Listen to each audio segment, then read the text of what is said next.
안녕하세요. 박재순 선생이라고 합니다. 여러분들 시험 보시느라고 고생하셨습니다.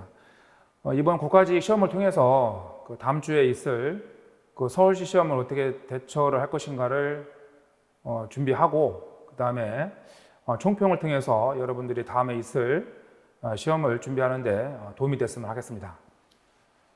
일단은 작년 문제에 비해서 올해 문제가 영역이 많이 파괴가 됐어요. 작년 문제 같은 경우는 우리가 뭐 계획이다.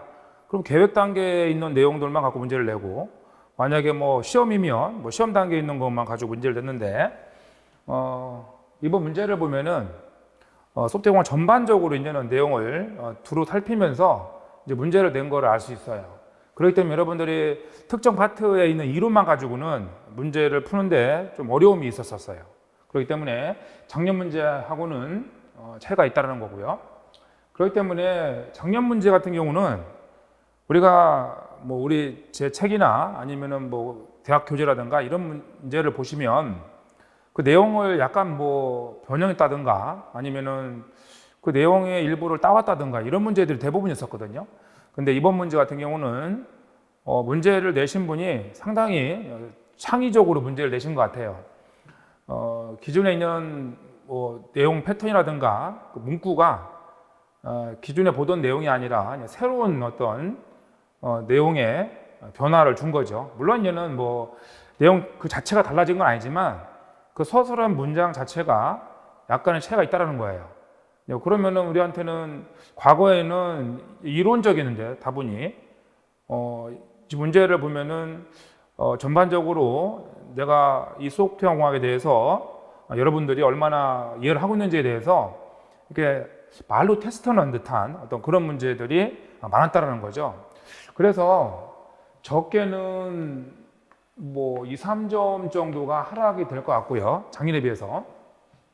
많게는 4, 5점까지도 하락이 될 수가 있겠어요. 최소한 2, 3점 정도는 하락이 될 것 같아요. 물론 이제는 작년에 그 7급이 국가직이 커트라인이 84점이 있었어요.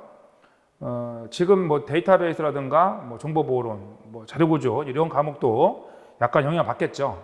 제가 이제는 예상하는 거는 이 소금만 가지고 말씀을 드리는 거예요. 다른 과목들은 또 다른 과목대로 또 어떤 평이 있겠죠. 그래서 제가 이제는 이렇게 추정을 해볼 수 있는 거고요. 그래서 이제는 뭐 보통 우리가 문제를 보면 뭐 대학 교재에 있는 내용을 따온다든가 약간의 뭐 조사만 바꿔서 이제 문제를 내는 경우가 대부분 있었는데 지금은 그렇지 않다는 거죠. 전반적인 내용을 이해했는지를 묻는 문제가 대부분이었다는 거죠. 그러면은 다음 주에 있을 뭐 서울시 문제가 이렇게 나올 거냐? 이렇게 나올 수도 있지만 그럴 확률은 좀 낮을 것 같긴 해요. 서울시는 아무래도 지금 제일 많이 나오는 책이 뭐 체험반 책에서 많이 나오거든요.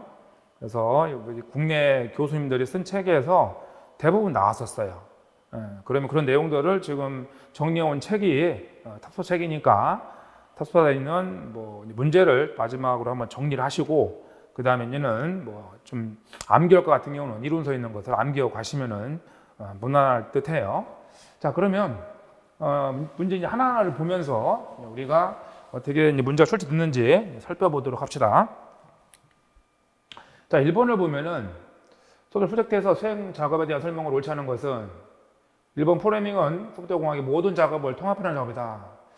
근데 사실 프로그래밍이라는 거는 우리가 뭐 코딩을 말하는 거죠. 구현 단계를 말하는 건데 모든 작업이라는 얘기는 뭐 계획 단계부터 계획, 분석, 설계, 구현, 테스트들이 나가는데 그 앞 단계까지 이제 통합을 의미하겠죠. 그래서 얘는 사실 이런 말을 쓰는 거는 좀 드문 어떤 용어긴 해요. 그 다음에 뭐 2번이나 4번은 일반적인 용어죠. 일반적으로 우리가 읽어보면 알 수 있는 거였었고요.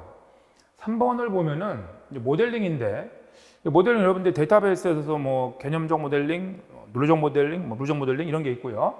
우리 소공에서 보면은 뭐 정적이 있으니까 정적 모델링, 동적 모델링, 하나가 기능 모델링이 있었죠. 기능 모델. 네, 이렇게 나누는 거지 사용 사례 모델링이라는 건 없어요.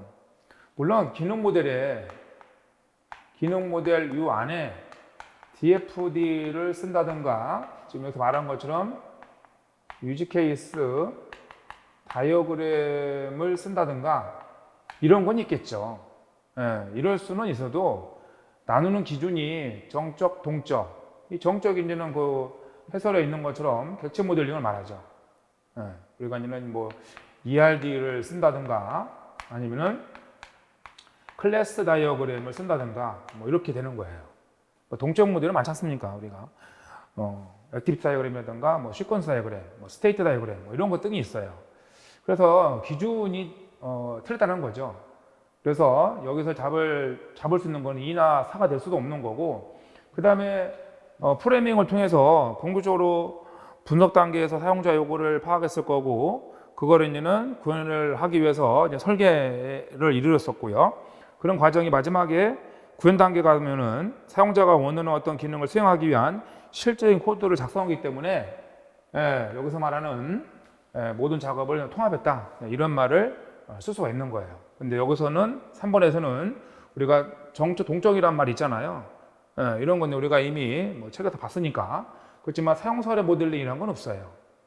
그 기능 모델링이 있는 거지. 그래서 기능 모델이 있는 거고, 여기에 DFD라든가 유지 케이스 다이어그램을 통해서 표현할 수는 있는 거죠.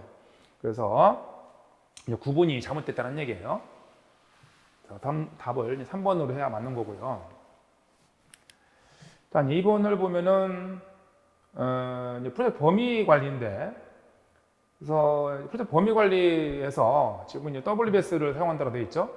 근데 이 말보다도 그냥 위에서 벌써 조이 프로젝트 인도물이 어차피 이게 산출물이 되는 거죠. 산출물 더 작고 관리 가능한 구성 요소로, 더 작고 관리 가능한 구성 요소, 이 구성 요소가 여기서 말하는 워크가 되겠죠. 워크.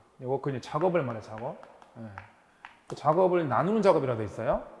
얘가 이제 그걸 하기 위해서 WBS를 이용한다라고 돼 있는 거죠. 계층구조에 따른 체화의 항목, 작업이죠. 작업이 워크가 되는 거예요. 자, 그러면은 이게 기획이냐?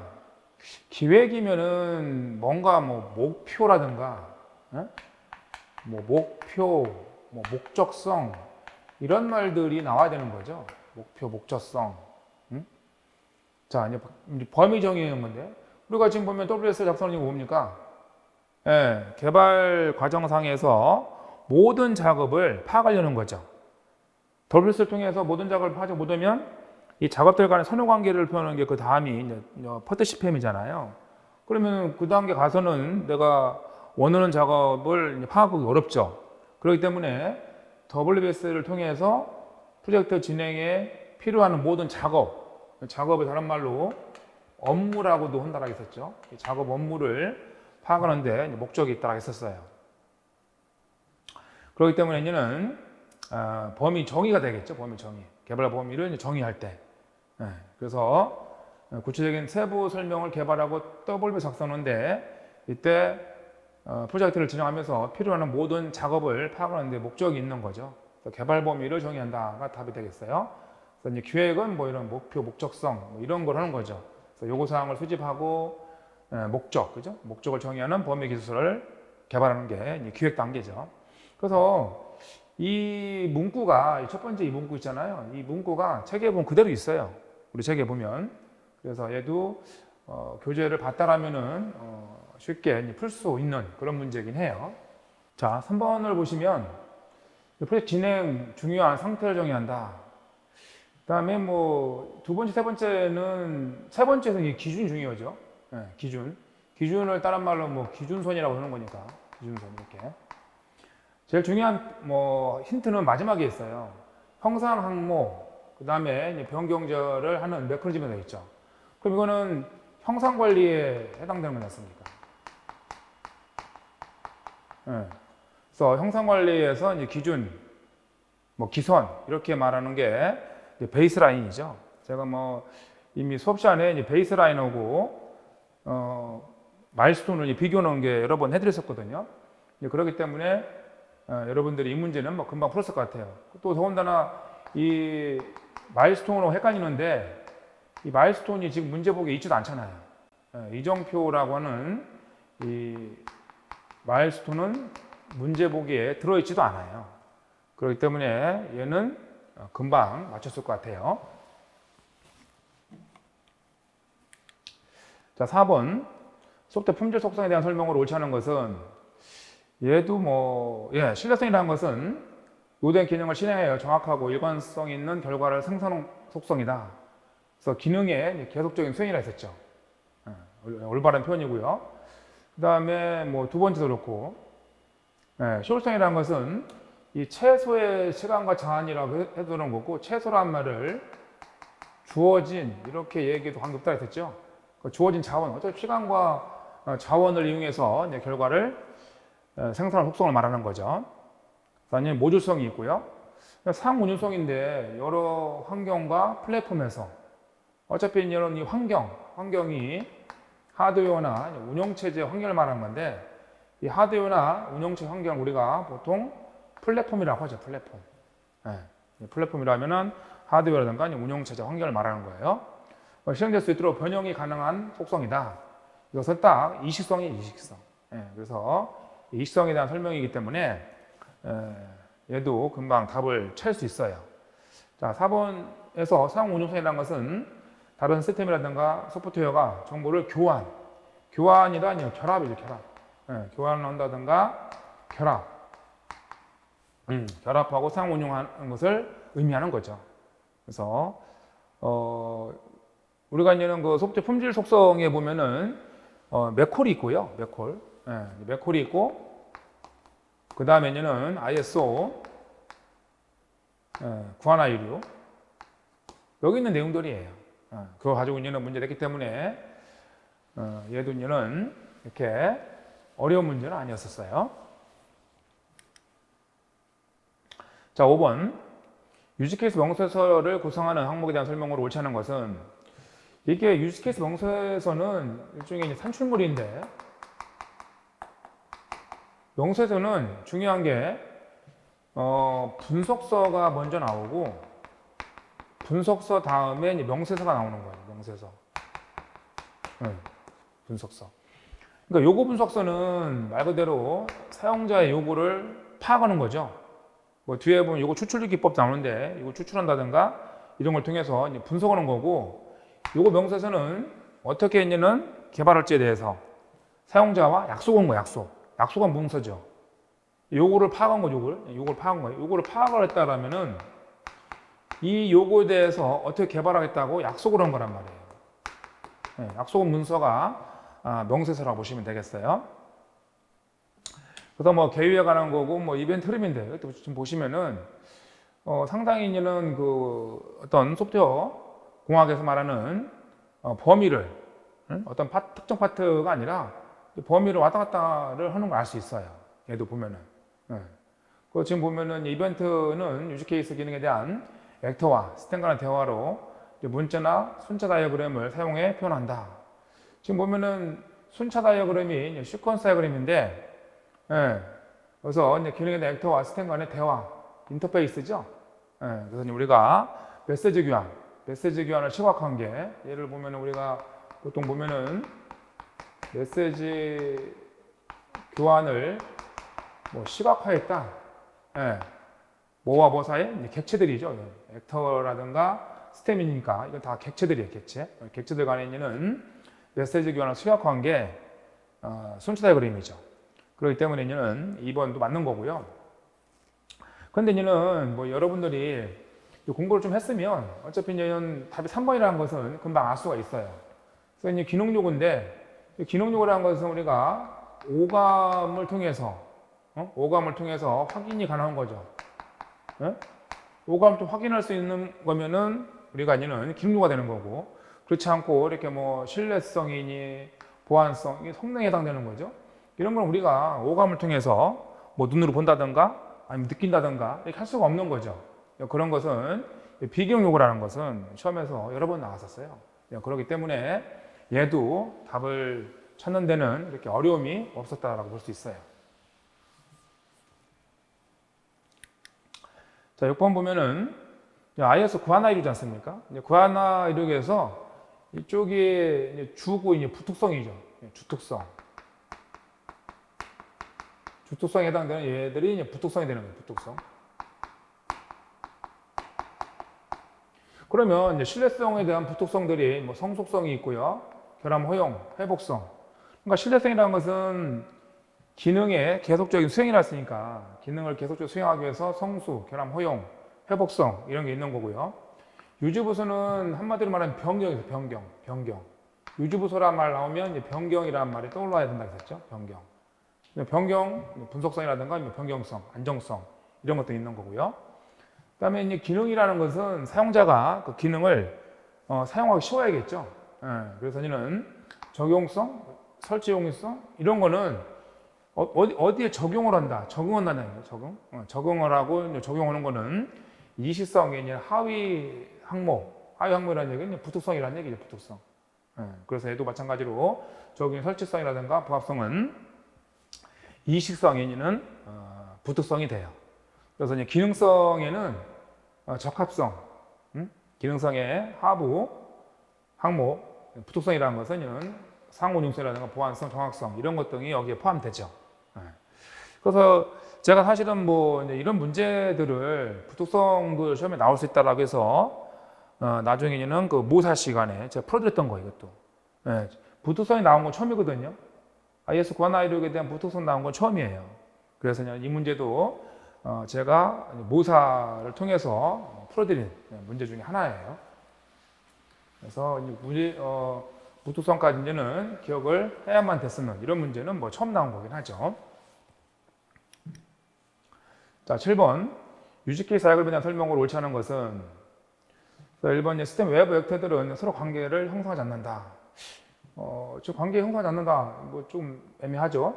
자, 2번 보면은 시스템과 상호작용하는 외부 시스템은 액터. 그 액터라고 했을 때 액터는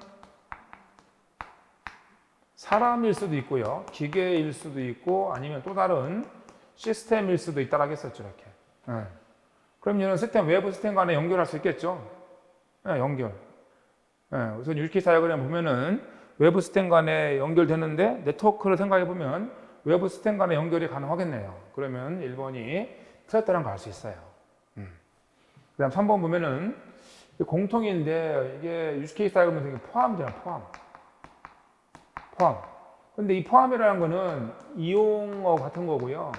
이게 의존 관계하고 같은 거예요. 포함, 이용, 의존. 같은 의미거든요. 그래서 공통 호출이니까 같이 이용하는 거예요. 공통이라는 얘기는 같이 쓰는 거잖아요. 같이 이용하는 거잖아요.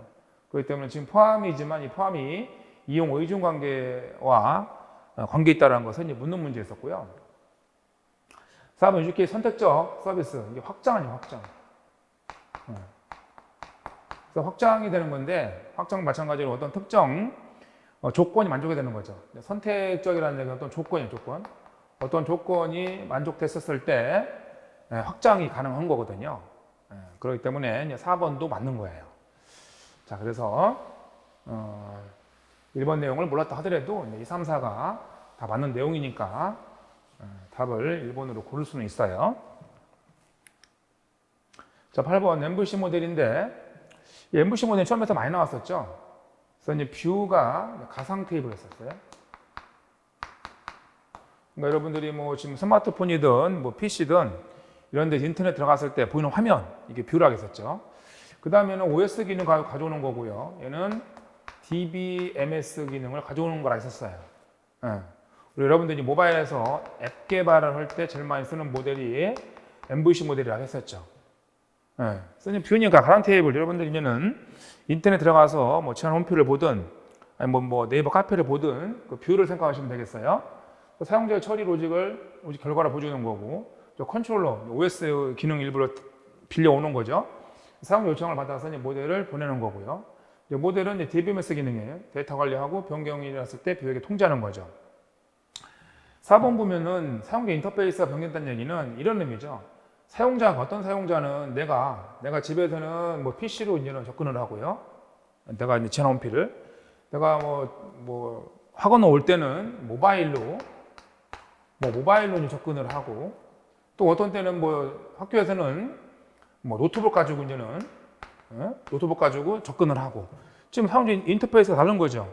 PC를 통해서 인터페이스를 하는 거고요. 그 다음에 이제 모바일, 스마트폰을 통해서 접근하는 거고, 그 다음에 이제는 노트북을 통해서 접근하게 되는 거죠. 그럼 인터페이스가 변경되는 거죠. 그렇다라고 해서 이 모델이 바뀌는 건 아니죠. DB가. 예, 여기가 데이터가 들어있는 거란 말이에요. 여러분들이 동영상을 본다든가, 예? 이러면은 여기 들어있는 거잖아요. 모델에 들어있는 거란 말이에요. 모델이 관리하는 거란 말이에요. DB를. 그러면은 이 내용이 바뀌지는 않죠. 예, 백엔드 단이니까. 백엔드 단은 변하지 않고, 프론트 단을 변경하기 위해서 이제 뷰는 당연히 바뀌어야겠죠. 뷰는 바뀌어야 되는 거고, 이 뷰 제어를 위해서, OS도 이제는 PC를 제어하는 방법, 모바일을 제어하는 방법, 그다음에 노트북을 제어하는 방법이 약간 차이가 있겠죠. 그러면은 제어 부분도 이제는 영향을 미치겠죠. 그렇지만 여기 모델 부분에는 영향을 미치지 않아요. 그래서 그 4번 문구도 우리 교재에 보면은 그대로 있어요. 그래서 사용자 인터페이스 변경된다 하더라도 모델에는 영향을 주지 않는다. 이렇게 되어 있거든요. 그래서 교재를 본 학생이면은 금방 답을 할 수 있었겠죠.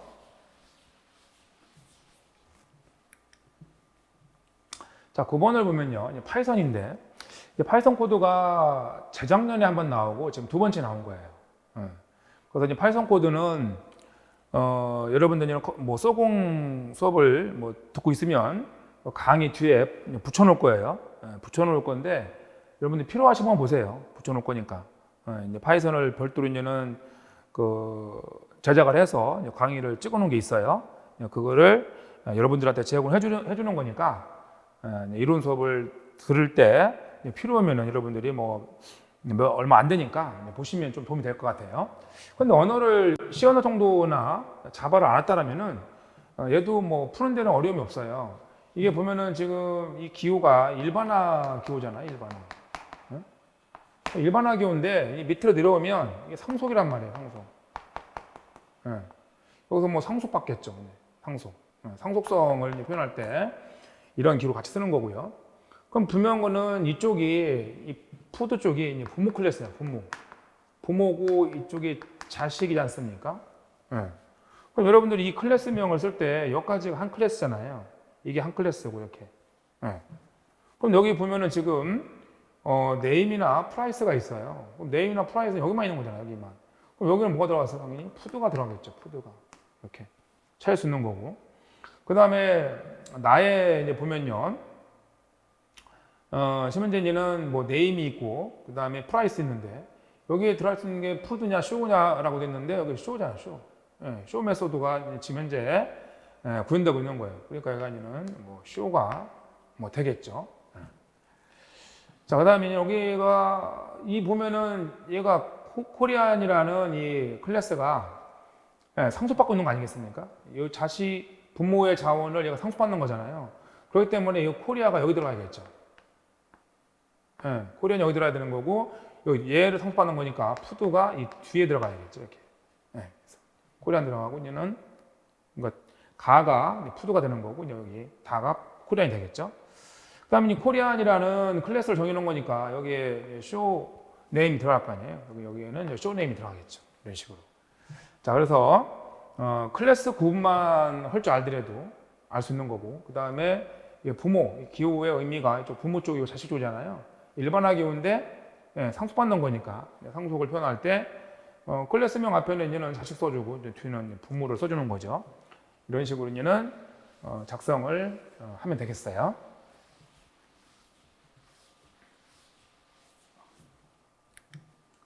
자, 10번을 보면은 디자인 패턴을 물어보는 건데 여기서는 사실 뭐 답이 될 게 어댑터는 뭔가 변환을 해주는 건데 변환도 아니고 뭐 분리를 하는 건데 분리도 아니고 데코레이터는 뭔가 상속을 통해 가지고 어때요? 기능을 추가하는 거잖아요. 물론 뭐 언어로 따지면 상속 없이죠. 상속 없이는 기능을 추가하는 거니까 얘하고는 유사한 게 상속 없이 오버로딩과 유사하죠. 오버로딩과. 오버로딩 보면은 상속성을 갖지 않고 기능을 추가하잖아요. 그래서 우리가 오버로딩은 중복정이라고 해서 이거하고는 유사한 게 데코레이터예요. 지금 보면은 여기 이 기호가 집합교예요, 집합. 집합이란 말이에요. 그럼 이쪽이 붙어 있는 게 전체죠. 이쪽 이거 붙어 있는 게 전체. 이쪽 전체고 그다음에 이쪽이 부분이잖아요. 이 전체의 부분인데 저기압성이란 말이에요. 저기압성. 저기압성이기 때문에 이제 라인이 전체지만 어떻게 보면 디스플레이의 부분이 될 수도 있는 거예요. 왜? 지금 상속받잖아요. 이렇게 보면은. 네. 그래서 저기압성이 나오면 보통 답이 컴포짓이 많았었죠. 컴포짓. 예. 근데 지금 이제 여기서 컴포짓이 되려면은 집합관계를 표현하는데 집합 전체와 부분 집합을 표현하는데 컴포짓이 들어있다라면은 이 문제가 좀 헷갈릴 수 있어요. 이것만 보고는 우리가 알기 어려우니까. 그래서 컴포짓을 지금 넣지 않은 것 같아요. 그래서. 예. 자, 그래서 이제 저기압성이 존재하고 그렇지만 지금 현재 보면은 이 라인이라는 컨테이너가 디스플레이라는 컴포넌트를 이렇게 또 구성 요소로 전체의 구성 요소를 갖고 있지만 또 디스플레이는 어때요? 예, 이 라인을 상속해 주고 있죠. 예, 일반화 관계에 있는 거니까. 그래서 이제 기능 추가하는 거 여기서 알 수 있어요. 이 라인이라는 건데 여기 싱글 라인이고 여기 더블 라인이잖아요. 그래서 라인이라는 어떤 메소드를 상속받아서 기능을 추가한 거죠. 예, 기능을 추가해서 얘는 싱글 라인, 얘는 더블 라인. 우리가 얘는 그 이론 시험에 풀어준 거 보면은 뭐 애들하는 메소드를 보면은 어떤 때는 인트형, 어떤 때는 더블형 이렇게 돼 있었지 않습니까? 그런 거가 대표적인 이제는 오버로딩이 있었어요. 그래서 여러분들이 이제 그 교재를 보시면 그 객체장 부분에 보시면 오버로딩 설명하면서 제가 이제는 그때 그 자바 코드를 설명했었죠. 그거 생각을 해보시면은 그 책에 보면 뭐 데코레이터 패턴 같은 경우는 오버로딩과 연관되어 있다. 이렇게 제가 또 설명도 해드렸었어요.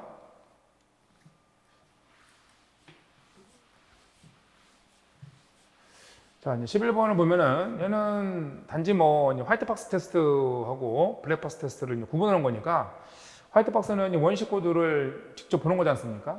그래서 뭐 저의 흐름이라든가 경로라든가 뭐 구조라든가 그 다음에 뭐 복잡도 그 다음에 뭐 반복 이런 말 나오면 이건 뭐 원식 코드를 보지 않고는 알 수 없잖아요. 흐름, 경로, 구조, 복잡도, 반복 이런 말은 원식 코드를 보면서 이제는 테스트를 할 수밖에 없죠. 그렇지만 이제는 뭐 상태 기반이나 원인 결과 이건 블랙박스죠. 그래서 이제 구분을 하는 이런 문제들은 뭐 사실 여러 번 나왔었어요. 자, 12번. 사실 이제는 DFD가 처음에 나온 거는 거의 한 10년 만에 나온 것 같아요. 그래서 그 DFD의 형식을 물어본 건데, 그따라서 뭐 우리 교재에 안 들어있는 것도 아니고 제가 이제 수업 시간에 다 해드렸지 않습니까? 그래서 이제 판매자가 음식을 등록하고 뭔가 행위를 하고 있죠, 등록하는 거, 행위. 이 행위가 이제는 프로세스 아니에요, 프로세스. 프로세스는 어떤 변환을 말하는 건데 행위를 말하는 행위. 등록하는 행위, 구매하는 행위, 맞죠? 자, 판매자가 이제는 개체죠, 개체. 외부 입출의 개체.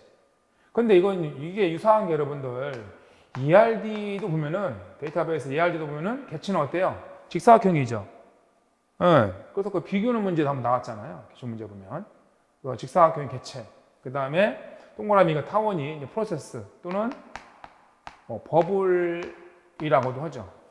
변환 버블이라고 그래요. 근데 지금 보면은 등록 음식 데이터베이스에 저장이랬단 말이에요. 그럼 등록 음식은 저장이니까 두 줄이야 돼, 두 줄. 일단은 판매자가 개체니까 판매자가 액터에 해당되는 우리가 UML이면 액터에 해당되는 게 개체죠. 그럼 이 직사각형인데 이 직사각형인데 지금 보면은 이렇게 돼 있단 말이에요. 지금 2번, 3번이나 2번 될 수가 없죠. 이건 저장소인데 이렇게 해야 돼요. 이게 저장소. 그래서 여기 첫 번째 뒤를 다 읽지 않더라도 우리가 답을 금방 볼 수 있다. 그래서 판매자가 개체, 외부 입출 개체라고 하죠. 음식을 등록하고 음식 등록, 행위를 말하는 거죠. 행위 변환. 또 등록 음식 데이터베이스 저장하고 조정하고는 두 줄인데 이렇게 돼야 되는 거죠. 그래서 고객 음식을 주문하면은 음식 주문. 구매하는 거. 그래서 이는 행위 맞고요. 거기 영수증 발급되고 판매자에게 판매 정보를 전달한다. 그래서 판매자에게는 판매 정보. 판매자의 판매 정보를 이렇게 전달해줘요. 흐름. 그러니까 흐름이죠, 흐름. 그래서 전달해주고 있는 방향이 있기 때문에 이 방향에 따라서는 흐름을 보여주고 있는 거예요. 흐름. 자, 그래서 그 형식을 물어보는 거예요, 형식을. 그래서 오래되고 잘 쓰이진 않지만 우리가 뭐 오래되고 쓰지 않는다라고 해서 시험에 안 나오는 거 아니니까 여러분들이 최소한 직사각형 개체고 동그라미가 뭐 프로세스 버블이고 변환이고 두 줄이 저장소고 그 다음에는 흐름이 있다. 흐름. 방향을 통해서 흐름을 우리가 볼 수 있는 거죠. 자, 이 정도는 형식 정도는 아셔야 돼요.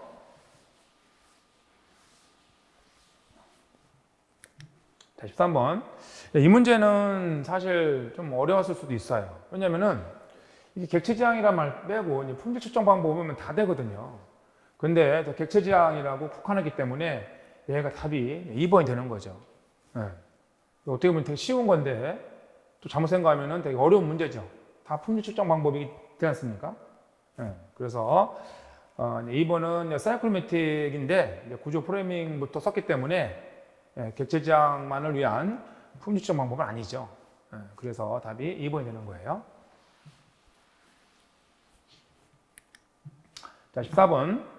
요구사항 소집 및 기술에 대한 설명으로 옳지 않은 것은 1번 사용자 요구를 구체적으로 파악하기 위해서 소프트웨어 일부 기능을 빠르게 부탁. 이게 요구사항을 소집 기술하는 게 우리 책에 보면은 이게 요구를 추출하기 위해서는 부탁이 견본품에서 견본품을 만들어서 이제는 사용자한테 써보는 거죠. 맞고요. 그 다음에 브레인스토밍이라는 것은 다양한 요구사항. 주제가 없죠, 주제 없이. 다양한 요구사항들을 도출할 때 쓰는 추출 기법이고요. 다음 3번. 현재 시스템 문제를 파악하기 위해서 관련 직원으로부터는 뭐 앙케이트 조사든 면접 조사를 하겠죠. 맞고요. 수입한 요구사항을 프로그래밍 언어를 이용해서 구체적으로 기술한다. 이게 요구사항은 분석인데, 그 다음에 언어는 구현이죠. 그래서 분명히 이제는 이걸 추출하고 분석할 때는 반드시 구분을 줘야 돼요, 구분. 분석과 구현은 구분을 줘야 되는 거죠. 물론 그 다음 단계인 설계는 구현을 위한 설계를 하지만 분석 단계에서는 구현하고 무관하게 구현하고는 아무런 관계없이 해야 돼요. 왜요? 이게 분석 단계가 가장 높은 추상화 레벨 이렇게 얘기했었고 이 구현 단계가 가장 낮은 추상화 레벨 이렇게 말했잖아요. 여기는 지금 코딩을 하는 건데 코딩 언어를 써서 자바, C 이런 언어를 통해서 파이썬 이런 언어를 통해서 코딩하는 거잖아요. 이건 분석이라면 특별한 말 없으면 요거 분석이고 이건 누구요? 유저죠, 유저. 고객. 사용자. 사용자 요구를 분석하는데 이런 언어를 써요. 그건 있을 수가 없는 거죠. 그래서 분석과 구현은 엄밀히 구분한다라 했었고 구현하고는 무관하게 이루어져야 된다 했었어요. 이런 언어를 써가지고 사용자 요구를 파악할 수도 없지 않습니까? 그렇기 때문에 이런 자연어라든가 뭐 기술 언어면은 다이어그램 같은 걸 말해요. UML에서 쓰는 이런 다이어그램, 모델링 언어죠, 모델링 언어 이런 걸 써서 이제 분석을 해야만 되죠.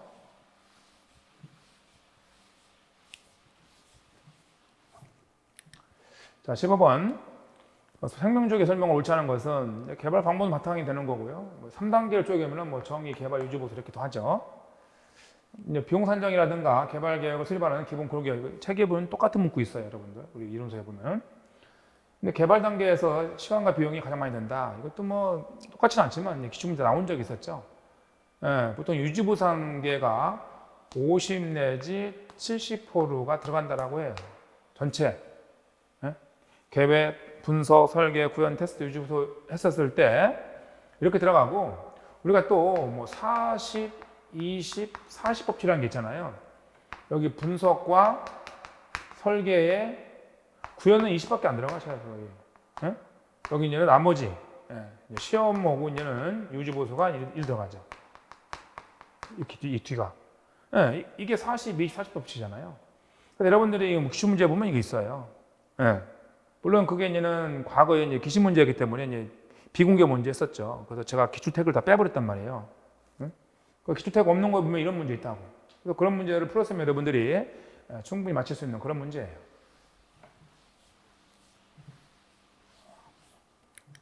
자, 16번. 경계값 분석은 이미 시험에서 몇 번 나왔죠. 얘도. 그래서 경계가 몇 번 있나 보냐면, 여기 보시면 이렇게 0점의 경계, 다 경계라고요, 경계가 6개라는 걸 알 수 있어요. 그럼 경계 중에서 경계에 해당되는 값, 경계에 해당되는 값을 뭐 있으면, 경계에 해당 값이 뭐 100점이다. 하나 예를 들면 100점이 있고, 100점보다 약간 큰 값, 정수해야 되니까 101 되는 거고, 좀 작은 값이니까 99 이 되는 거예요. 3개씩. 0이면은 어차피 0점이 있을 수 있는 거고요. 약간 큰 값 1점. 그 다음에 마이너스 1점. 왜? 정수로 했으니까. 이렇게. 그럼 여기도 다 그런 식이 되겠죠.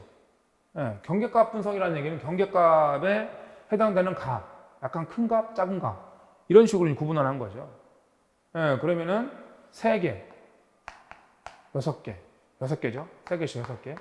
그래서 18. 이렇게 금방 나올 수 있어요. 정의를 정확히 알고 있었으면 금방 푸는 문제 있었죠. 자, 17번을 보면은, 디자인 패턴에서는 생성 패턴과 그 다음에 구조 패턴, 행위 패턴을 구분하는 문제는 시험에서 여러 번 나왔었죠. 자, 그래서 생성 패턴이 벌써 다르지 않습니까? 개수가. 이것만 딱 찾으면 되는 거였었어요. 그래서 이제 팩토리 패턴이 있고요. 생성이니까. 그냥 뭐 추상 팩토리도 있지만 팩토리도 있어요. 그 다음에 이제 빌더가 있죠, 빌더. 빌드 패턴이 있고, 그 다음에 프로타입이 있어요. 프로타입. 여기서는. 자, 그 다음에 이제는, 여기 와서는 없죠. 여기 와서 브릿지라든가 데코레이터, 옵저버 있는데 싱글턴. 그래서 정변수를 써서 객체 접근을 이제는 단일 변수로 제한을 두는 거죠. 그게 싱글턴 패턴이었었고. 그래서 이렇게 이제는 4개가 지금 생성 패턴이다라는 걸 알았으면은 답은 금방 2번을 찍었을 거라고 그렇게. 그래서 구조 개선에 보면은 어댑터라든가 브릿지, 컴포지, 뭐 데코레이터, 프록시 이 2개를 암기를 하면 나머지가 행위다 이렇게 암기를 했었죠. 나머지가 이 2개 암기하면 나머지가 행위다. 이트레이터라든가 미디에이터, 옵저버, 스트래티지, 비지터 이런 것들은 다 행위 패턴이 해당돼요.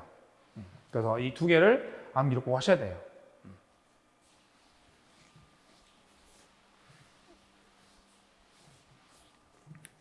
자, 18번.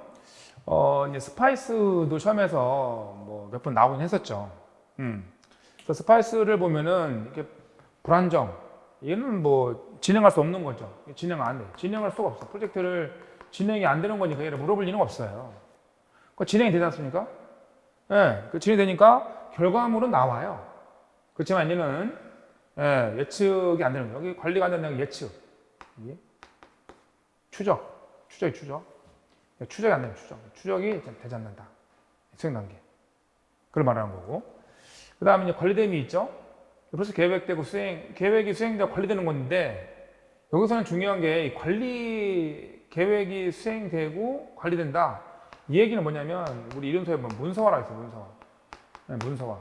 이 문서화가 가능한 거죠. 문서화는 일종의 매뉴얼이에요, 매뉴얼이 만들어진 거예요. 우리가 여러분들 뭔가 이제 일 터져가지고 청문회 같은 거 이러면 보통 하는 말들이 매뉴얼대로 했습니까? 물어보지 않습니까? 매뉴얼? 문서가 돼 있느냐? 그럼 문서가 매뉴얼 됐다는 얘기는 많은 경험이 존재하는 경험. 많은 경험이 존재하기 때문에 매뉴얼 문서화가 가능한 거죠. 그게 그냥 관리됨이에요. 관리됨. 그래서 키워드는 이 문서화라고 했었죠. 문서화. 그다음에 확립이 있는데요. 표준이 키워드예요. 표준. 표준 프로세스.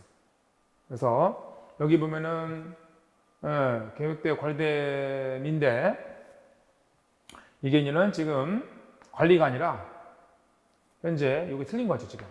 여기서 말하는 확립이죠. 확립됨이 돼야 되겠어요. 확립됨. 그래서 이 표준 정의가 가능한 프로세서가 존재하는 경우는 또 정의 단계, 그러니까 이 정의 단계라고 하지 않습니까? 어디에서는? 이게 보면 여기서는 CMMI가 올해 시험 안 나왔는데 중요해요.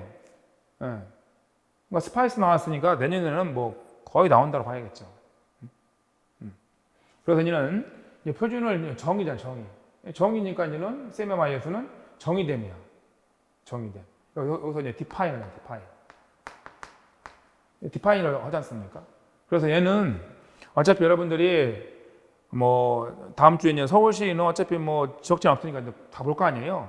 그럼 반드시 이제는 그 스파이스하고 이제 CMMI를 비교하면서 공부하셔야 돼요. 비교하면서. 그렇게 정리를 꼭 하고 가셔야 돼요. 자, 그다음에는 예측 가능이 이게 양적 관리. 이 부분은 CMMI에서는 양적 관리라고 합니다. 양적 관리. 아까 지금 여기 확립됨은 CMMI에서는 정의됨. 이렇게 부르죠. 관리됨, 여기서는 양적 관리. 양적 관리죠. 양적 관리가 되는 게 여기서 말하는 예측 가능이라는 거고. 그 정량적 관리. 그래서 정량적 관리 하는 거다. 이렇게. 그렇기 때문에 이제는 CMMI에서는 얘를 양적 관리 이렇게 말을 하고요. 이 추적과 똑같아. 프로세서가 지속적으로 개선한다. 그 지속적으로 개선한다는 얘기는 바로 이제 미래에 대비한 프로세서 갖고 있다. 이런 말을 했었죠. 이런 식으로 해서는 반드시 CMMI하고 이제 비교를 하면서 여러분들이 비슷하니까 CMMI에서는 얘는 연속적 CMMI라고 하지 않습니까? 연속적 CMMI. 이 연속적 CMMI가 바로 스파이스를 말하는 거예요. 그래서 여러분들 이론서에 보면은 이런 그림 있잖아요. 그림을 통해서도 암기하셔야 돼요. 수행이 목적 달성되는데 아까 했지만 추적 불가능해요. 추적이 안 된다. 추적 불가능. 문서가 안 돼 있으니까. 또 관리되는데 여기서 문서화 중요해요. 문서화. 관리되면 문서화. 이제 표준 프로세서 존재하죠. 양적, 정량적 관리가 되는 거고. 그러니까 아까 했지만 이 표준 프로세서가 있는 정의됨, 정의. 표준 정의됨이 있었고. 양적 관리. 여기는 이렇게 암기하셔도 양적 관리. 그 다음에 지속적인 개선. 지속과 똑같으니까. 이렇게 기억을 하셔야겠어요.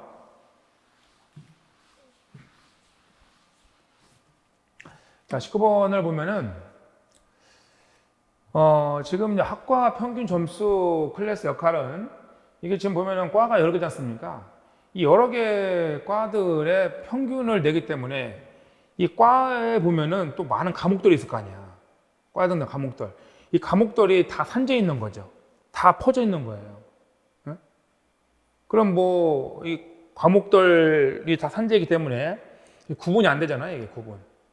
즉, 같이 쓰는 거니까. 요 학과 평균을 내기 위해서, 얘는 지금 컴퓨터공학과라든가 물리학과, 생물학과 같이 쓰는 거야, 이렇게. 그러면은 여기에 해당되는 공학과 밑에, 물리학과 밑에 또 세부적인 과목들이 있을 거 아니에요. 그런 과목들이 혼재해 있겠죠. 어떤 하나에 있는 평균 점수를 내는 툴을 가지고, 클래스를 가지고 있는 한 대학의 학과별, 기말고사 평균 점수를 계산하고 있는 거니까. 그거를 이제는 개별 학과로 분리를 하는 거예요. 개별 학과로. 그래서 이 평균 계산을 하기 위한 현재 뭐 오퍼레이션이라든가 연산 메소드죠. 이 메소드 이런 메소드들은 이제는 상속받는 거예요. 상속이지. 상속받아요. 상속받아서 여기서 계산을 하고 자체적으로 계산하는 거죠. 여기 평균 계산이라는 메소드가 있지 않습니까? 오퍼레이션 메소드를 상속받아서 계산하는 거예요. 각자로. 각자 계산. 각자 계산하는 거죠. 이렇게 하면은 지금 한 군데에서 이 하나의 함수, 클래스를 가지고 컴퓨터공학과 학과가 쫙 있을 텐데, 그 세부 과목들이 평균을 또 내고, 또 물리학과 또 세부 과목들이 있을 텐데, 그거에 대한 평균을 내고, 이런단 말이에요. 그게 이제는 복잡하게 이제는 같이 얽혀 있는 거죠. 그거를 이제는 어떻게 보면 분리를 시킨 거라고. 공통사항은 상속받고 그 다음에 컴퓨터공학과 자체적인 어떤 인스턴스를 추가할 수 있게끔. 우리는 이론서에 보면 퍼니처 있었고 퍼니처 안에 보면은 체어도 있었고 뭐 북케이스, 테이블 이런 거 있었잖아요. 그런 식으로 우리는 지금 구조화를 해놓은 거죠. 이게 지금 일반화 기호니까 일반화. 이렇게 했을 때는 이게 개방 폐쇄냐? 응? 그러니까 개방이니까 이게 지금 평균 계산이라는 걸 가져왔잖아요. 이쪽으로 이렇게 가져오고 오픈이란 말이에요. 개방. 새로운 기능을 추가한다? 이건 오픈이란 말이에요. 오픈, 개방인 거고. 그럼 자체적인 인스턴스 추가할 수 있는 거죠. 이 컴퓨터공학과 내에서만의 평균 계산이라든가 이런 기능을 별도로 더 추가할 수도 있어. 그러면 기존 코드를 변경하지 않으면서 한다는 얘기는 여기서만, 얘는 변경하지 않고 여기서만 추가하는 거죠. 여기서만. 여기는 지금 변형 않고 여기서만 또 기능을 추가할 수 있어요. 그렇기 때문에 이 부분이 닫힌 부분이죠. 그래서 이 부분이 열림이고, 같이 쓰는 거, 기능을 추가해서 쓰지 않습니까? 그 다음에 이제는 변경하지 않는다는 얘기는 닫힘이 닫힘. 열림과 닫힘의 원칙이 되는 거예요. 개방 폐쇄 원리. 이런 의미를 말하는 거죠. 그래서 이게 뭐 의중관계냐? 이게 의중관계 있는 거 아니지 않습니까? 또 의중관계라는 얘기는 우리가 얘는 그 추상하고 파생인데 추상과 파생 관계를 말한 거거든요. 근데 뭐 이제 평균 계산이라든가 평균 계산을 그대로 상속받는 거니까 일반화는. 일반화가 거꾸로 내려오면 상속선에 있었죠. 거꾸로 내려오면 상속성의 의미거든요. 그런 거기 때문에 어떤 뭐 추상 클래스가 뭐 만약 의존을 내면 추상 클래스에만 의존해야 되는 거고 파생 클래스가 의존한다면 또 추상 클래스에만 의존해야 돼요. 뭐 그런 의미는 아니죠. 얘들이 이 기능을 갖다 쓰는 거지. 아까도 했지만 이게 퍼니처고 가구고 그 다음에 의자든 뭐 책상이든 뭐 테이블이든 이렇게 되는 거지. 우선 추상 클래스, 파생 클래스 이런 개념이 아니죠. 그렇기 때문에 얘는 의존관계는 아니고요. 그렇다 인터페이스 분리하느냐, 뭐 인터페이스 분리하고 이런 의미가 아니죠. 단일 책임, 하나의 책임의 원칙. 그래서 답이 될 수 있는 것은 개방 폐쇄 원칙밖에 없는 거예요. 그 세부적인 거는 여러분들 얘들도 시험에서 많이 나왔으니까 여러분들이 이제 기출문을 통해서 다시 한번 또 확인하시면 되겠어요.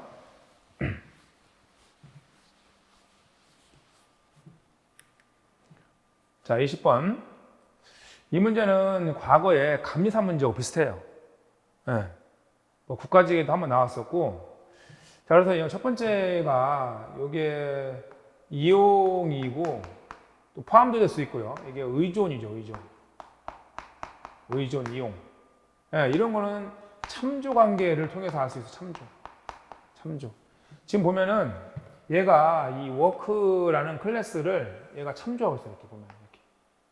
얘가. 그러면 이 워크라는 개체는 어때요? 여기 있는 타입들, 뭐 개체들, 속성들을 그대로 갖고 올 수 있는 거죠. 참조. 참조하고 있다. 의존하고 있다고요. 그래서 이제 참조 의존 관계를 여기서 알 수 있는 거고. 1번이 되는 거죠, 1번. 그 다음에 이게 집합 관계인데, 집합 복합이 되려면 이쪽이 전체고, 뭐 부분, 구성 요소죠. 뭐 이런 게 있어야 되는데, 여기는 그런 게 없어요. 전체 부분이. 그 다음에 세 번째가 이제 실체화인데, 실체화를 보면은 여기 인터페이스가 정의잖아, 정의. 이 퍼블릭 서비스라는 클래스를 정의하고 있잖아요. 정의만 하고 있고, 여기 보면은 얘가 임플리먼트가 이제 구현이죠, 구현. 구현인데 이게 실체화하고 있는 거예요, 실체화. 그럼 지금 이제 정의, 여기 퍼블릭 서비스를 정의했고, 여기를 구체화하고 있죠. 뭔가를 여기 구체화하고 있는 거야. 값을 집어넣고 있잖아요, 이렇게. 구현. 구현하고 있는 거니까 맞고요. 그 다음에 이거 1번하지 않습니까? 1번 아까 지금 상속성 관계 있댔잖아요. 상속. 상속 관계 있는 게 4번. 이렇게. 이게는 일반화. 그 다음에 여기 실체화 부분이 3번. 그래서 2번이 지금 없는 거죠. 이렇게 찾아가시면 돼요. 해설은 읽어보시고. 그래서 얘도 2번이 나왔어요. 이미 한번 국가에 나왔었고 똑같진 않지만 또 감리사에 나왔었고 그 기출집에 보면 있죠. 자, 이제 21번 보면요. 이 문제는 사실 이제는 감사 문제를 보고 낸 것 같아요. 그래서 화이트박스 테스트 커버리지인데 이제 문장 커버리지는 입력 데이터가 미리 정의된 유형에 적합한지 검증한다. 지금 보면 입력 데이터가 미리 정의된 유형에 적합한지 뭐 이런 거 아니었습니까? 예. 그래서 최소한 모든 문장을 한 번 이상 수행이 된다 이런 뜻이잖아요. 예. 이런 건 아니고요. 자, 두 번째 동일한 프로그램에 대해서 이제 분기 커버리지를 사용하면 조건. 이 분기와 조건은 서로 이렇게 뭐 상호관계에 있지 않아요. 이렇게 이런 게 될 수가 없어요. 예. 분기라는 거는 말 그대로 참 거짓 또는 거짓 참 이런 걸 수행하는 거잖아요. 그 문장에서 그 만원모 부분 이렇게 분기에서 이렇게 예? 이 제어 부분에서 이 조건은 이 조건문이란 말이에요. 조건문. 이 조건문은 if문이나 뭐 while문 같은 거죠. while문. 응? if문이나 while 조건문에서요. 이 조건식. 예? 이 조건식을 만족하는지를 보는 거하고 우리가 이제는 그 if문, while문 여기 쓰이겠죠. 여기도 쓰이긴 쓰이는데 그 자체가 아니라 분기를 참으로 가느냐 거짓으로 가느냐. 분기. 예? 흐름이죠. 흐름. 분기가. 여기는 조건이 참인지 거짓인지만 보는 거예요. 조건이. 예? 조건이 참인지 거짓인지만. 만약에 뭐 if문이라면 if s가 뭐 0보다 뭐 크거나 같고 뭐 and 뭐 이런 거죠. and. 그리고 이제는 뭐 t가 있으면 t가 뭐 10보다 크냐 뭐 이런 식인 거죠. 그러면은 이 조건식에서 0보다 크나 같느냐? 이 조건이야, 조건. 그리고 이것만 보는 거예요. 그 다음에 t가 현재 이제는 10보다 뭐 작느냐? 이것만 보는 거죠. 이게 조건식이죠. 그럼 분기는 뭐냐? 여기서 이제는 현재 이 전체 조건이 참으로도 가고 거짓으로도 가는 걸 따지는 거잖아요. 이게 결정하는 거니까. 네, 그렇게 되면 이게 이제는 둘 다 갖고 있으면 MCDC가 되는 거죠, 여기서. 네. 모든 조건. 하나, 둘. 조건인데, 전체 조건이 전체 참이냐? 참인 조건, 참인 경우도 있고요, 테스트 케이스가. 그 다음에 뭐 거짓인 경우도 있고, 이런 거잖아요, 이게. 그렇기 때문에, 이 조건식 자체를 만족으로 한다라고 해서, 분기 커버리지 달성되고, 뭐 거꾸로 분기 커버리지가 전체가 이게 참거짓이 된다라고 해서, 이 특정 조건이 다 만족한다? 될 수가 없는 거예요, 이거는. 응? 그러나 4번 같은 경우는 다 포함없잖아요. 조건과 분기. 사실은 분기가 아니라 결정이에요, 결정. 어떻게 보면 뭐, 오타라고 볼 수 있는데, 분기라고 하지 말고 결정이라고 해 맞는 거죠. 왜냐면은, 분기는 브랜치가 따로 있잖아요. 그 영자를 지금 보면 다 안 썼어, 이상하게. 이번 시험 문제 특징이. 그래서 사실 여기 디시전이 있지 않습니까? 이게 결정이잖아요. 브랜치가 아니잖아요. 여긴 브랜치거든요, 이거는. 분기라는 말은. 그래서 이거는 결정이라고 해 맞는 거예요. 책에 지금 우리 이론서에 있는 게 맞는 거예요. 기출집에 있는 게 맞는 거라고. 그다음에 수정 이제 중요한 거여서 조건. 이 조건이에요, 조건. 그다음에 결정. 결정이에요, 결정. 조건 결정. 그러면 지금 조건 결정이니까 이걸 만족하면 당연히 둘 다 만족하다니, 둘 다. 이 둘 다가 만족되면 당연히 조건 되겠죠. 근데 그 역은 성립하지 않겠죠. 조건이 만족한다라고 해서 뭐 조건 결정이 만족한다. 이건 아니겠죠. 근데 지금 큰 범주가 만족하는데 그 안에 포함되어 있는 하위 범주가 만족 안 될 수는 없잖아요. 제가 그렇게 암기했잖아요. 그 문제 풀어드리면서. 그렇기 때문에 얘들은 서로 이제는 얘가 만족한다라고 해서 얘가 될 수도 없는 거고 또 얘가 만족한다라고 해서 이게 될 수 없는 그런 관계에 있다. 아까처럼 이 조건식만 보는 거예요. 참거짓을. 이걸 다 만족했다라고 해서 전제 결정이 참도 거짓도 만족한다는 보장이 없어요. 그런데 만약에 이것도 만족하고 이것도 만족하고 참거짓 다 만족한다.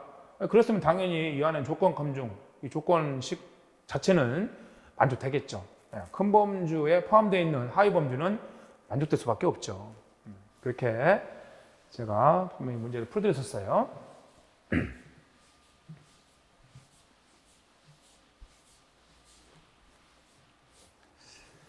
자, 이제 22번. 개발 프로젝트 수행을 위한 설명으로 옳지 않은 것은 이게 정확성 검증을 하려고 뭐 기능점수 FP인데요. 펑션 포인트인데 이걸 쓰지는 않죠. 그래서 기능점수는 이제는 비용 산정, 규모 복잡도 비용 산정을 할 때 쓰는 비용 산정 기법이었었고요.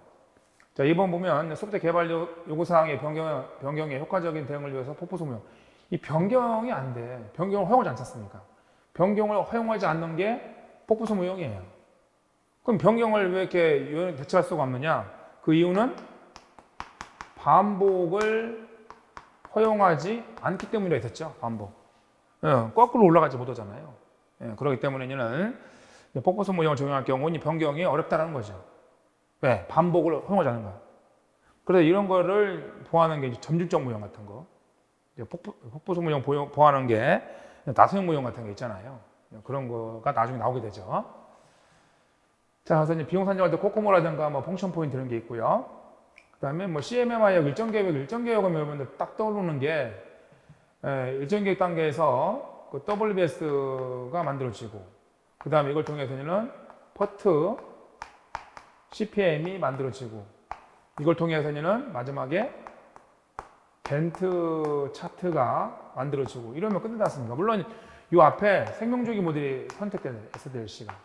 생명주기 모델을 선택하고, 그 다음에 WS, 아까 WS 썼죠? 업무 불식구조. 그 다음에 이제 퍼트 CPM. 그래서 작업대 간의 선호관계, 공정들 간의 선호관계를 표현하는 게 CPM. 그 다음에 막대 그래프 표현하는 게 겐차트죠. 이런 걸 쓰는 거지. CMMI는 평가 모델이잖아요. 특히 프로세스. 그래서 프로세스 평가 모델이 CMMI죠.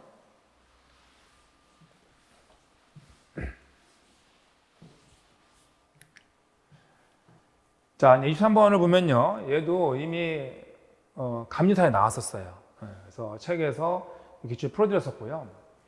자, 이제 페어와이즈는 짝을 이루는 건데, 이게 짝을 이렇게 이루는 거예요. 짝을 이렇게. 짝. 뭐 얘하고 짝을 이룬다든가. 그럼 이걸 봐야 돼, 이걸. 그러니까 11, 22, 33이잖아요. 얘는 1, 2, 1, 2. 그럼 이게 제일 좋은 거는 B1, B2 이렇게 가는 거야. B2. 그러니까 B2, B2, B1 이런 식으로. 이거 마찬가지로 이런 식으로. 그럼 여기서는 분명히 B2, B1이 있어야 돼요. 어차피 지금 인자가 A인자고 B인자고 C인자잖아요. 그럼 물론 값은 다르겠죠. 얘가 10이면은 얘는 15가 다를 거 아니야. 그렇다 하더라도 얘가 페어와이즈라는 거는 짝을 최대한 엇갈리게 하는 거니까. 그럼 원래라면 이게 B2, B1, B2, B1 이렇게 있으면은 딱 좋아. 근데 지금 그게 없어요. 그럼 B2, B2 이건 더더욱 아니죠. 이미 여기 있었잖아요. 그럼 최소한 이제는 B1, B2 이렇게 하면은 B1, B2잖아. 그럼 얘하고 좀 계속 겹치잖아요. 얘도 C1, C2, C1, C2 이러고 있으니까. 그러면 B2, B1이 있는 거는 3번밖에 없어요. B2, B1. 최소한 B2, B1이 있어야 되거든. 그래야 될 거 아니에요. B2, B1이. 그래야만이 짝을 이렇게 짝을 이룰 수도 있고 이 짝을 이룰 수 있고 얘하고 짝을 이룰 수 있고 이런 거잖아요. 그럼 최대한 엇갈리게 해야 되는 거니까 B2, B1이 있어야 되는데 B2, B1 있는 거는 3번밖에 없어요. 그래서 이 감사 문제 보면은 얘하고 거의 유사해요. 그래서 감사 문제 그 풀어줄 때도 제가 엇갈리는 걸 허락했었거든. 그러면은 답을 금방 찾을 수 있었어요. 자, 이제 24번은 뭐 맨먼스 고른 거니까 맨먼스. 특히 민월, 인, 매니지먼트, 월, 먼스죠. 그래서 MM이라고 하는 거예요. MM. 그 10개월 동안에 6명 다 쓰였으니까 이 나올 테고요. 그다음 6개월 동안은 어때요? 6개월 동안은 6명 계속 받겠죠. 가고 3명 중에서 2명만 100%, 1명은 50% 0.5 해보면 이렇게 나오겠죠. 그렇게 해서 계산하시면 돼요. 그래서 얘는 뭐 금방 풀었을 것 같고요. 이 문제가 하이라이트예요. 이 문제가 마지막 문제에서. 이 문제는 딱 이게요. 설명이 이게 그냥 뭐 생략던 코드이면 이래가지고 이 단지 그냥 가져와서 A 가져와서 이게 또 전달해 주잖아요. 그럼 뭐야 이게? call by value죠. 그럼 답이 이렇게 찍고 넘어갔을 거라고. 그런데 여기서 보면은 이게 관건이에요. 샌드와 리시브는 어때요? 전혀 다른 작업이잖아요. 얘는 샌드는 보내는 거고요. 예, 보내다 보내고 있는 거고, 갑이 여기 생략됐다고 돼 있잖아요. 뭐 있겠죠. 그냥 받는다는 말이에요. 보내는 거하고 받는 거는 아예 다른 작업이잖아요. 예, 그러면 이 x 값에 따라서 양수면은 값을 보내는 거고, 그 다음에 음수면 어때요? 값을 받는 거예요. 전혀 다른 일을 하고 있죠. 보내는 거 받는 거는 전혀 다른 작업이잖아요. 그래서 여기 써놨지만 이렇게 쭉 읽어보시면 이게 제어기압도로 가는 건데, 물론 이제는 콜바이 밸류니까 얘도 분명히 제어기압도도 있어요. 그런데 제어기압도보다도 여러분들 더 이제는 높은 기압도를 찾는 거잖아요, 이 문제에서.